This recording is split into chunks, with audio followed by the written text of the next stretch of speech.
안녕하세요. CBS 노컷뉴스 레알 시승기 김승모 기자입니다. 폭스바겐 그룹의 대표 세단이면서 모터스포츠의 DNA를 품은 차, 바로 폭스바겐 아테온 R라인 4모션인데요. 폭스바겐 그룹은 브랜드 역사상 가장 아름다운 디자인을 갖춘 아테온에 역동적이고 스포티한 카리스마를 입혀서 모터스포츠의 어떤 최적화된 모델을 구현했다, 이렇게 소개를 하고 있는데요. 오늘 아테온 R라인 4모션의 매력을 한번 살펴보도록 하겠습니다.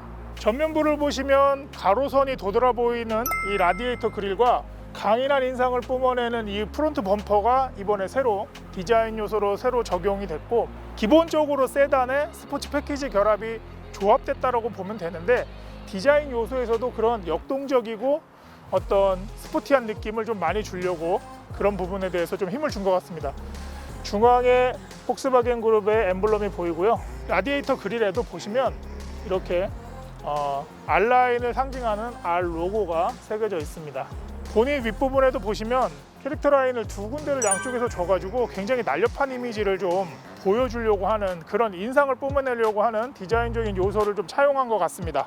주간 주행등과 헤드라이터도 정면에서 보시면 뚜렷하게 선이 굵은 모습으로 좀 볼 수 있는데요. 이런 모습들도 좀 강인하고 역동적이고 스포티한 그런 이미지를 주는 게 아닌가, 그런 요소로 사용한 게 아닌가 생각이 됩니다. 측면부는 전체적으로 보시면은 세단의 기본적인 그 형태를 갖추면서 유려한 디자인을 갖고 있습니다. 그런데 여기에 보다 이 차가 스포츠 패키지를 결합한 R라인이다 라고 알리는 이런 팬더와 운전석 문 옆에 붙어 있는 장식의 R라인 로고가 있고요. 전면부터 쭉 후면까지 이어지는 이 가로 라인, 캐릭터 라인이 개인적으로는 이 차를 조금 더 낮게 깔리고 안정감 있는 어떤 그런 느낌을 주는 것 같습니다. 그런 디자인적인 요소의 기능을 하는 게 아닌가, 이런 생각이 들고 있고, 다른 차 모델과는 다르게 20인치 내슈빌 알로이 휠을 장착을 해서 또 차별화를 뒀습니다. 이런 부분들이 아테온 R라인의 디자인 요소에서 조금씩 아주 디테일한 부분에서 차이점을 둔 것 같습니다.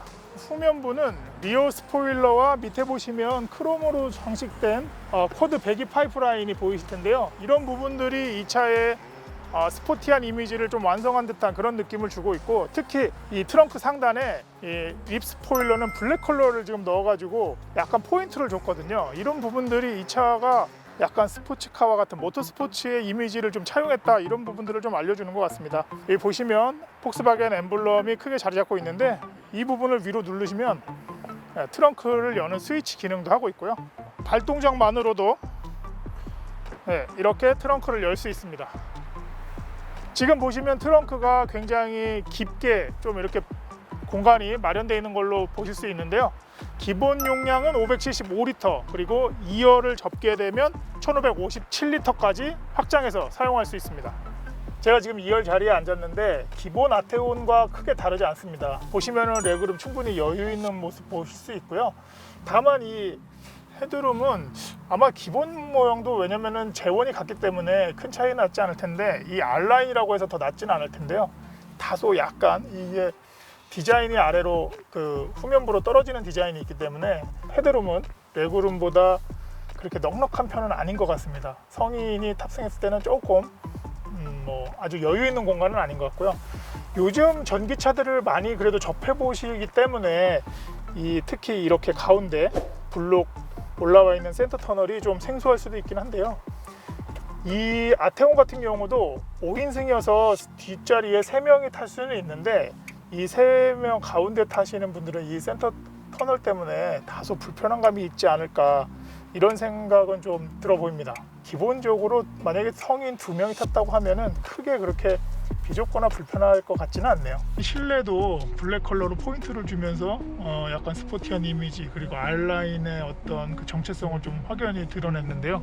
가장 간단하게 보시면 여기도 스티어링 휠 아랫부분에도 보시면 이 R라인 로고가 좀 보이시죠? 이런 부분들도 좀 디테일하게 하나씩 조금 넣어가지고 이 차에 좀 차별화를 둔 것 같습니다. 기본적으로 큰 차이점은 이 지금 앉아있는 1열 운전석과 동승석에 앉아있는 시트거든요. 헤드레스트가 일체형으로 되어 있고 버킷시트처럼 이렇게 온몸을 감싸는 듯한 디자인을 채용하고 있습니다. 그런 디자인을 차용하고 있어서 약간 스포츠카의 이미지를 조금 더 넣었다고 보시면 될 것 같아요. 그게 기본 아테온과의 좀 큰 차이점이다 라고 보시면 될 것 같습니다. 시트 중앙 상단에도 R라인 로고가 또 박혀 있어서 그런 부분들은 하나하나 뭐 아주 큰 차이는 아니더라도 그런 부분들에 있어서는 조금 차이점을 두고 있습니다.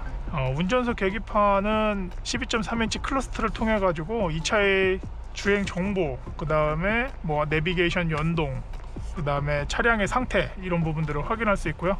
헤드업 디스플레이가 있어서 또 주행에 그런 부분들은 많이 좀 도움을 받을 수 있습니다. 안전한 주행을 위해서 도움을 받을 수 있고, 인포테인먼트 시스템은 이 차는 지금 보시나요? 이렇게 손 모양이 나왔죠? 손 모양이 나왔는데 이런 손동작만으로도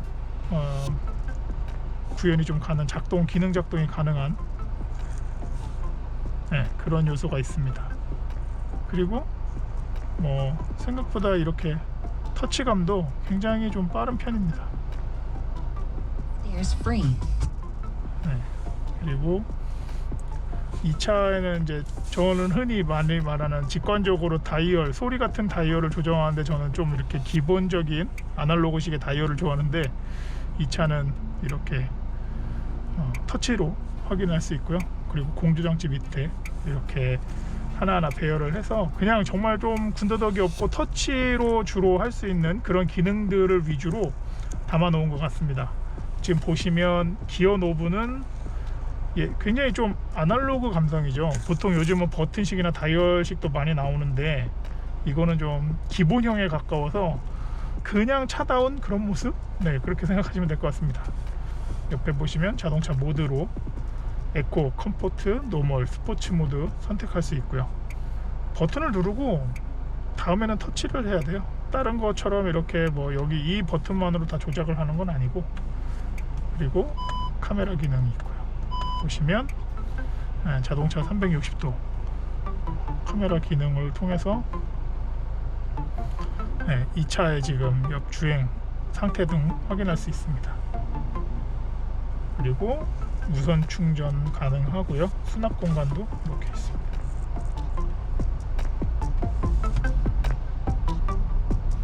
이 아테온, 신형 아테온이 기본적으로 EA288 에보 2.0 TDI 엔진을 탑재했거든요. 뭐 R라인이라고 해서 다른 건 아니고 다 기본적으로 똑같은 파워트레인을 갖추고 있는데, 기존 모델 대비 최고 출력이 한 10마력 커져가지고 최고 출력 200마력에 최대 토크는 40.8kgm/m입니다. 기본적인 엔진 파워트레인이 다 같기 때문에 뭐 이 R라인이라고 해서 더 고성능이다, 뭐 아주 뭐 뛰어난 더 출력과 토크를 가지고 있다, 그런 건 아니에요. 지금 제가 처음 느낀 이 주행의 느낌은 지금 이제 곧 보이실 텐데, 출발할 때 뭔가 이렇게 바로 이렇게 탁 튀어나가는 그런 느낌은 아니고 힘이 약한 좌석에 붙었다가 떨어지는 느낌? 저는 약간 그런 느낌이 좀 있어요. 차가 이렇게 쭉 이렇게 가려고 하는 느낌. 근데 기본적으로 세단의 어떤 특성이 있기 때문에 그런 부분도 있지 않을까 생각해요. 너무 가벼우면 또 그 부분도 세단의 맛과는 좀 다르지 않을까 싶거든요. 근데 또 기본적으로 달리기 시작하면 그 부분이 계속 뭐 그런 느낌이 아니에요. 그러니까 차가 무거워서 질질 끌리거나 그런 느낌은 아니어서 처음에 그 느낌만 조금 벗어난다고 하면 크게 느끼지는 못할 것 같아요. 이게 지금 7단 DSG 변속기를 탑재했는데, 7단 DSG 변속기의 특성상 그런 모습을 보일 수도 있다라고 말씀하시는 분들도 있다는 거, 참고로 그냥 말씀을 드립니다.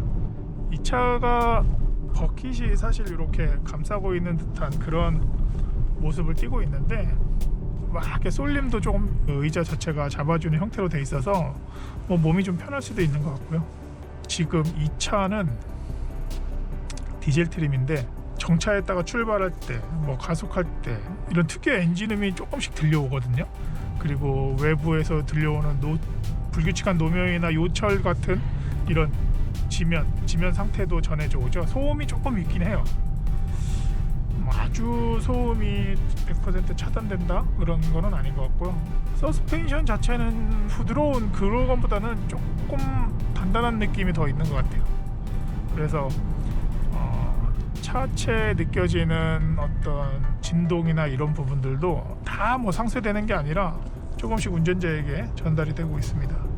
기본적으로 이 차의 차체 길이가 4,865mm인데 그렇게 막 커서 부담이 되고 이거 차 어떻게 하나 뭐 이렇게 염려하실 정도는 아닌 것 같고요. 주행 모드를 스포츠 모드로 바꿔보겠습니다.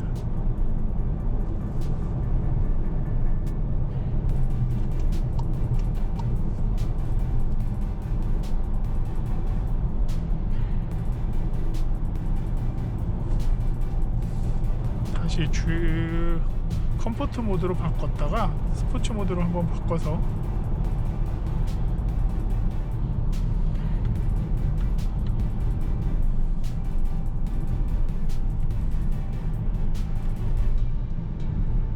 (60에서 70km) 정도 속도로 가고 있는데 가속 페달은 조금 그래도 어느 정도 힘을 이렇게 쭉 눌러주는 힘을 줘야 시원한 그 반응이 느껴지는 것 같아요. 그 가속의 느낌이. 근데 브레이크는 조금 더 민감하게 작동을 하는 것 같습니다. 브레이크 페달에 발을 올려서 조금만 이제 그 힘을 가해서 눌러주면 바로바로 그냥 제동이 걸리는 느낌이 들어요. 아테온도 굉장히 기본에 충실할 수 있는 그런 모델이라고 저는 생각은 들거든요. 넉넉한 자리, 그리고 뭐 운전할 때 출력이나 토크 뭐 이런 성능 면에서 뒤지지 않는다라고 생각을 하는데, 또 아쉽게 국내에서 자꾸 말하는 그 디젤 논란, 그게 아직도 남아 있어서 디젤 엔진에 대한 거부감이 좀 있을 텐데 그 부분을 좀 해소하지 못하고 또 디젤 트림으로 내놓은 거에 대해서는 아쉬움이 있습니다. 어쨌든 이제 뭐 폭스바겐도 전동화 전략을 좀 적극적으로 추진한다고 하니까 그 부분은 향후 곧 해소가 되지 않을까라고 기대는 해봅니다. 네, 오늘 소개해드린 아테온 R라인은 안락한 세단임에도 불구하고 스포츠 패키지가 결합돼서 나만의 재미있는 주행을 원하는 고객에게는 조금 충분히 어필할 수 있는 그런 장점이 있는 것 같아 보입니다. 하지만 5,981만 원, 그러니까 거의 6천만 원에 달하는 가격에도 국내 소비자들이 가장 선호하는 것 중에 하나인 통풍 시트가 없다는 점, 그리고 친환경 흐름에 맞지 않게 디젤 단일 트림으로만 나왔다는 점에서는 조금 아쉬움이 큰 게 사실입니다. 오늘 레알 시승기 평점은 8점입니다. 지금까지 CBS 노컷뉴스 레알 시승기 김승모 기자였습니다.